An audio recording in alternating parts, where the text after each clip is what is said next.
Segundo a ONG Human Rights Watch, o presidente Jair Bolsonaro representa um risco ao processo eleitoral brasileiro. A organização ainda alegou que seus movimentos devem ser alvo de atenção do Supremo Tribunal Federal e da Justiça Eleitoral. A entidade, que tem sede em Nova York, afirma que o presidente procura desacreditar do sistema eleitoral brasileiro e lembrou que ele fez campanha pelo comprovante de votação impresso. A ONG ainda acusou Jair Bolsonaro de uma série de violações aos direitos humanos. Cris. ONGs endossando essas narrativas dos esquerdistas radicais. O presidente é fascista, o presidente é nazista, ele é homofóbico, mas aí a gente vê quem é que está aplicando mesmo o fascismo em cima da população e da população de bem, da população em geral, da população que quer trabalhar, da população que quer proteger seus filhos. Está aí, a gente está falando de vacina obrigatória, de passaporte vacinal. A gente vai falar ao longo do programa de outros absurdos relacionados a isso, mas já tem gente sendo proibida de fazer cirurgia eletiva, tem gente proibida de entrar em supermercado, depende do lugar do país, tem gente proibida de entrar em agência bancária para receber sua aposentadoria, sua pensão, porque não foi vacinado. E os hospitais aí lotados de gente vacinada e contaminada, porque o próprio fabricante, como eu disse agora há pouco, não garante a imunidade contra, já não garantia contra a Delta e não garante agora contra a Ômicron. O que significa que as vacinas estão sendo dadas, mas não estão funcionando para as variantes em circulação. Elas funcionavam para o vírus chinês lá, o inicial, para o vírus da Inglaterra, depois para aquele de Manaus, que foram dando outros nomes aí. Para essas primeiras variantes, sim, porque foram desenvolvidas para isso. Agora já precisa de novas vacinas. E até onde a gente saiba, não estão sendo desenvolvidas novas vacinas, mas apenas mais da mesma. Estão querendo dar a terceira dose, em Israel já começou a quarta dose, outros países já falam de quarta dose. A gente já tem notícias aqui que já desconsideram quem tem 2 doses como vacinado, então somos todos desvacinados agora. Quer dizer, é um monte de barbaridade, e aí eles vêm e colocam o presidente Bolsonaro como um risco para o processo eleitoral. Eles estão querendo chegar lá naquela conversa, naquela narrativa dos nossos ministros supremos, os iluministros, como diz a Ana aí com tanta propriedade, que dizem que as urnas são inteiramente seguras, lá a garantia sou eu, né? Apenas eles dão a garantia, contratam youtubers aí, ou as milícias digitais que eles tanto criticam, contratam justamente esses youtubers que fazem sensacionalismo e milícias digitais para fazer propaganda das urnas eletrônicas e querem que a gente acredite na confiabilidade do processo eleitoral.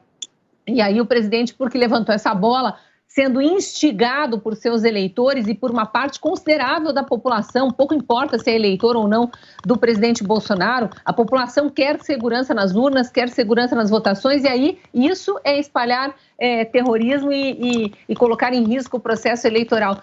De novo, dá preguiça comentar esse tipo de notícia, porque é tanta barbaridade que espalham, e depois são esses mesmos que espalham que aplaudem a tirania dos passaportes vacinais da vida aí e a obrigatoriedade de vacinação de crianças, ameaçando inclusive tirar a guarda de pais que ousem não vacinar seus filhos e colocar, imagine, a vida deles e dos outros em risco quando não tem criança nenhuma morrendo de Covid, com exceção daquelas com muitas comorbidades e que aí morrem com Covid, mas não de Covid.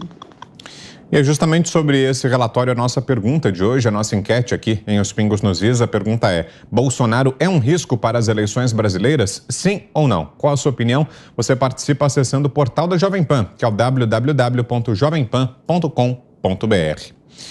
Você, Fiuza? Human Rights Watch, né? Vamos repetir, Human Rights Watch. Ou seja, é uma organização que se propõe a salvaguardar os direitos humanos. E ela começa espalhando uma mentira, né? Ela começa espalhando uma mentira. Começa muito mal, né? Lá de Nova York. Diz que o presidente brasileiro defendeu o voto impresso. Então, o presidente brasileiro não defendeu o voto impresso ou a volta ao voto impresso. Isso é uma mentira primária. É uma mentira que uma criancinha de escola seria dedurada, está na moda dedurar, né? Seria dedurada por seus coleguinhas, de tão elementar que é essa mentira, e isso desmoraliza, evidentemente, as intenções, as supostas boas intenções de uma organização que se apresenta, que capta fundos, que ocupa muito espaço publicitário, dizendo defender os direitos humanos. Ela está fazendo, não vou nem dizer que ela está fazendo política, né? Ela está fazendo uma panfletagem rasteira, porque ela vive disso, não tem nem ideologia, e ela está mentindo. Ela está dizendo que o presidente brasileiro defendeu o voto impresso. É claro que eu não vou cansar a beleza do nosso telespectador, dizendo o que foi proposto, né, a questão do voto auditável, que não é o voto impresso, mas o próprio Tribunal Superior Eleitoral e o STF embarcaram em algum momento, nós vimos, em perfil oficial do TSE, essa mesma mentira de que se estava propondo a volta às cédulas de papel, e nós vimos o presidente do TSE falar sobre várias questões operacionais que seriam dificultadas por esta proposta artesanal, arcaica, terraplanista, etc. Então, a Human Rights Watch está mentindo. E eu quero perguntar aos checadores, às milícias da checagem, como é que fica uma coisa dessa? A Human Rights Watch espalhando mentira no ano eleitoral, né? Se desmoralizando ao vivo. Ninguém vai cutucar eles lá, não? Para botar aquele selinho de fake news? Claro que não, né?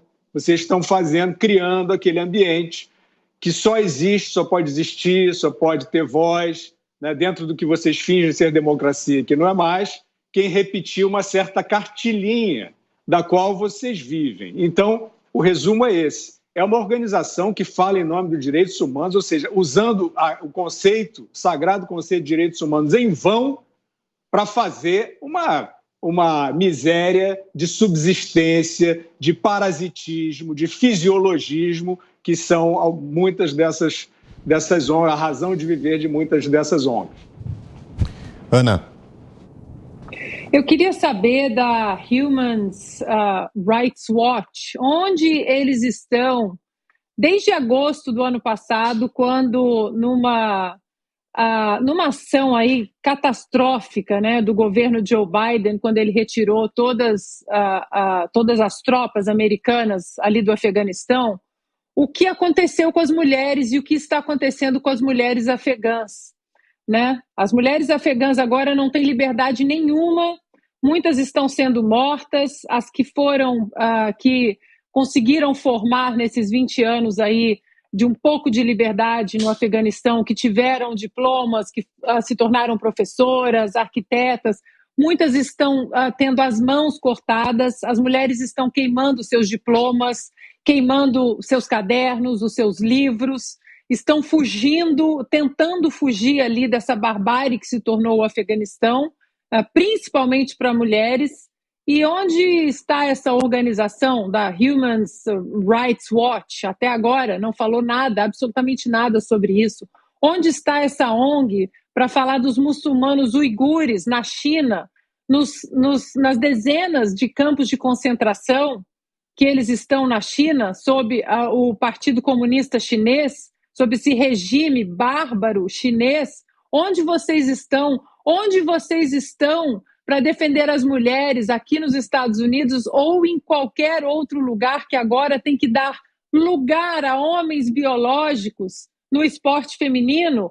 Ou agora, o terceiro caso que aconteceu na Virgínia, a gente trouxe aqui, de uma menina que foi estuprada num banheiro de escola, porque um menino que se auto-intitulava gênero fluido colocou uma saia, entrou num banheiro feminino e estuprou a menina. A escola escondeu o caso, o menino foi transferido, estuprou outra menina em outra escola. Esse garoto já foi, inclusive, a julgamento, já foi condenado, já está preso.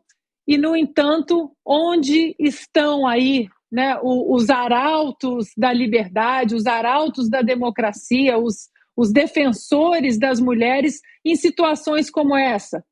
E vai perder o nosso tempo falando que Bolsonaro representa risco para as eleições, a mesma ladainha que a gente vem ouvindo, que a gente ouviu durante 4 anos aqui nos Estados Unidos. Fica aí as perguntas, deixamos aqui o nosso espaço aberto para que eles venham defender as mulheres no Afeganistão, as mulheres que estão sendo caladas dentro do seu espaço biológico de direito, né, que é o esporte feminino, e também os muçulmanos uigures. Aqui está aberto espaço para que essa ONG venha defender, no mínimo, esses 3 setores aí que nós tocamos e deixar as eleições para o brasileiro resolver.